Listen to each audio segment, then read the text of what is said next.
आजकल अगर आप आत्महत्याओं के केसेस जितने भी लड़कों के हो रहे हैं उनको एनालाइज करेंगे तो आप देखेंगे कि हर कोई उस स्थिति में रह चुका है जो इन केसेस से गुजरा है या जिसने ये मैट्रिमोनियल डिस्प्यूट्स देखे हैं।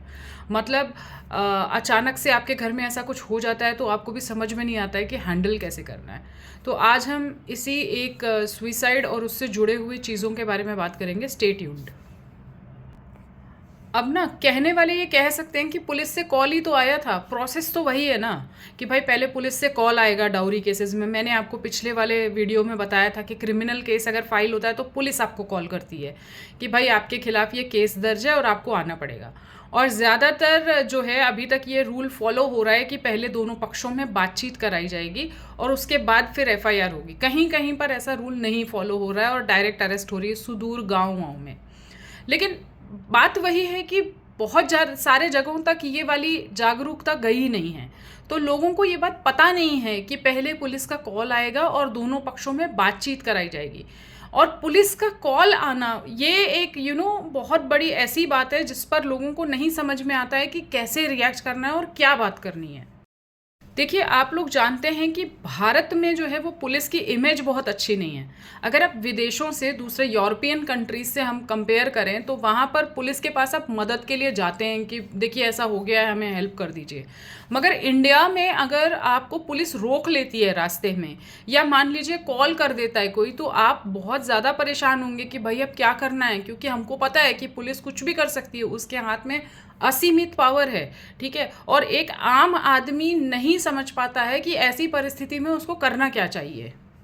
अब क्या है ना कि मैं तो यहाँ बैठकर ये कह रही हूँ कि दोनों पक्षों के बीच में बातचीत कराई जाती है एंड ऑल दैट। हमारा देश इतना वास्ट है तो बातचीत कैसे कराई जाती है, कौन सा पक्ष भारी रहेगा हमें नहीं मालूम है। ज़्यादातर लड़की वाला पक्ष भारी हो जाता है। ठीक है, वो कैसे हो जाता है, क्योंकि लॉज वैसे ही ड्राफ्टेड है और पुलिस को भी ये दिखने लगता है कि हमको डरा करके फिर कुछ मिलेगा यहाँ से।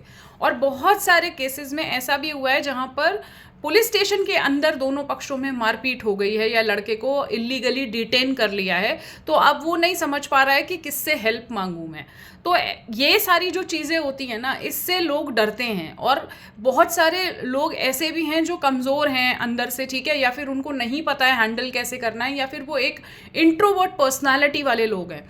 ऐसे लोगों पर, लड़कों पर जब केस फाइल होता है तो फिर ये वाली सिचुएशन आ जाती है जो मैंने आपको मैं बार बार पॉपअप करके दिखा रही हूँ कि ये घटना हुई और जो कि बहुत दुखद है। बुलाया ही था सिर्फ और आगे जो है बातचीत हो सकती थी। मगर again I want to ask this question कि ये वाली परिस्थिति के लिए क्या हम लड़कों को तैयार कर रहे हैं। और एक बात है, आप मुझे एक बात बताइए, जब आपके घर में या मेरे घर में बेटा पैदा होता है, स्पेसिफिकली लड़का जब पैदा होता है, तो हमारी उससे क्या उम्मीदें होती हैं कि ये लड़का बड़ा होगा, फिर ये लड़का कमाएगा, फिर ये लड़का जो है कुछ ऐसा करके दिखाएगा जिससे हमारी सामाजिक प्रतिष्ठा बढ़े। ठीक है, और पैसे आएंगे घर में तो ऑब्वियसली सामाजिक प्रतिष्ठा हमारी बढ़ेगी ही बढ़ेगी, उसमें कोई बुराई नहीं है। तब तक जब तक कि आप लड़के को हार्डशिप्स के लिए रेडी नहीं कर रहे हो। ठीक है, क्योंकि हम लोग क्या करते हैं ना, बच्चों को आजकल वो जो जेंटल पेरेंटिंग की तरह हम लोग पालने लग गए हैं ना, कि उनको बिल्कुल सीधा सीधा रास्ता दिखाना, ना इधर ना उधर। तो वहाँ पर ये प्रॉब्लम आ जाती है कि लड़के को नहीं पता है कि कैसे जो है इस वाली सिचुएशन से हमको निकलना है। सबसे बड़ी बात जो एक इमेज बना दी गई है ना कि 5,000 सालों से आदमी लोग ऐसा कर रहे हैं, लड़के तो ऐसे ही होते हैं। हमको अभी ये जानने की ज़रूरत है, नहीं होते हैं। That's the problem. सारे लड़के एक जैसे नहीं होते हैं। वो लड़के जिन्होंने जो शांत रहते हैं, जिन्होंने ये सब नहीं देखा होता है, ना उनको इस स्थिति के लिए प्रिपेयर किया गया होता है, उनको एक्चुअली समझ में नहीं आएगा कि अगर कॉल आ जाए पुलिस का कि तुम्हारी पत्नी ने यहाँ पर एफआईआर करवाई है तुम्हारे खिलाफ, तो अब उसको हैंडल कैसे करना है। क्योंकि हमने तैयारी कहाँ किया है लड़कों को। हमारी टेक्स्ट बुक्स क्या पढ़ा रही हैं, उसमें से क्या काम आ रहा है आपको, मुझे बताइएगा ज़रा। ये बार बार बात होती है, लेकिन स्पेसिफिकली लड़कों को टेक्स्ट बुक क्या पढ़ा रही है क्या कुछ उनके बारे में।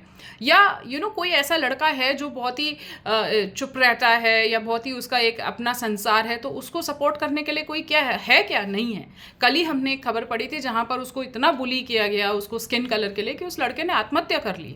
ठीक है, तो हमारे पास नहीं है ऐसे सपोर्ट ग्रुप्स लड़कों के लिए, मेन के लिए, जहाँ पर हम ये बता सकें कि हाँ भाई चलो ठीक है, पुलिस कॉल आ गई तो इतनी बड़ी बात नहीं है, हम चलते हैं तुम्हारे साथ में। कोई भी ऐसा नहीं है जो ये जागरूकता का प्रोग्राम बनाया हो जिसने। सरकार ने अगर कानून बनाया था तो उसके लिए जागरूकता भी फैलानी चाहिए थी ना। आप हर तरफ से सिर्फ स्त्री को बता रहे हो फ़ोन कर करके और ये रेडियो प्रोग्राम्स और टीवी प्रोग्राम्स में कि भैया डीवी का एक लॉ है, आप यूज़ कर सकती हैं अगर आपके ऊपर कुछ ऐसा हो जाए।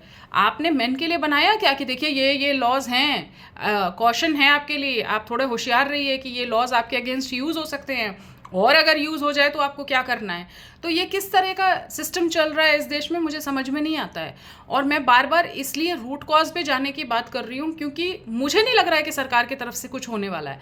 हम लोगों को करना पड़ेगा, हम लोगों को सपोर्ट ग्रुप्स बनाने पड़ेंगे, बताना पड़ेगा लड़कों को, अपने घर के बॉयज़ को, अपने घर के भतीजों को, फ्रेंड्स को, छोटे भाइयों को, कि भाई देखो ऐसा है कि ये दुनिया सिर्फ ऐसे ऐसे नहीं चलती है, ऐसे ऐसे भी चल सकती है। तो अगर ऐसे ऐसे चलने लग जाए तो आपको कैसे चलना है। तो आपको प्रिपेयर अपने आप को और अपने आसपास के लड़कों को करना पड़ेगा क्योंकि सरकार नहीं कर रही है, कुरिकुलम नहीं कर रहा है, कोई कुछ नहीं बता रहा है लड़कों को, बस उनको पैदा करके और इस दुनिया में जंग लड़ने के लिए छोड़ दिया जा रहा है कि जाओ अब तुम तो लड़के बन के पैदा हुए, तुम्हें क्या प्रॉब्लम है, तुम्हारे बापों ने तो 5,000 साल से युद्ध किए हैं। भाई सिस्टम चेंज हो गया है, दुनिया बदल गई है, कितना कुछ तो इस दुनिया में बदल गया है। लड़के अभी भी उसी 16th सेंचुरी में जी रहे हैं जहाँ पर उनको अपने लिए एक मकाम बनाना है, पैसे कमाने हैं, लड़ने जाना है, टैक्सेस भरने हैं, ये सब करना है। लड़कियों के लिए आपने दुनिया बदली, they are already in the 22nd century, वो लोग अपने फैसले अपने आप ले रही हैं, उनके पास सपोर्ट ग्रुप्स हैं, उनको इनकरेज करने के लिए सोसाइटी में काफ़ी कुछ है। तो अगर आप लड़कों को वहीं रखेंगे तो फिर ये प्रॉब्लम्स आएंगी ही आएंगी। आप देखिएगा कि बहुत सारी आत्महत्याओं में सचमुच में ऐसा हो रहा है जहाँ पर लड़के को सिस्टम से लड़ना नहीं आ रहा है, जहाँ पर वो नहीं समझ पा रहा है कि क्या करना चाहिए। बहुत दुखद है ये रोकना हमारे और आपके बस में है। जैसा कि मैं आपको बार बार बोल रही हूँ कि we have to make our own support groups.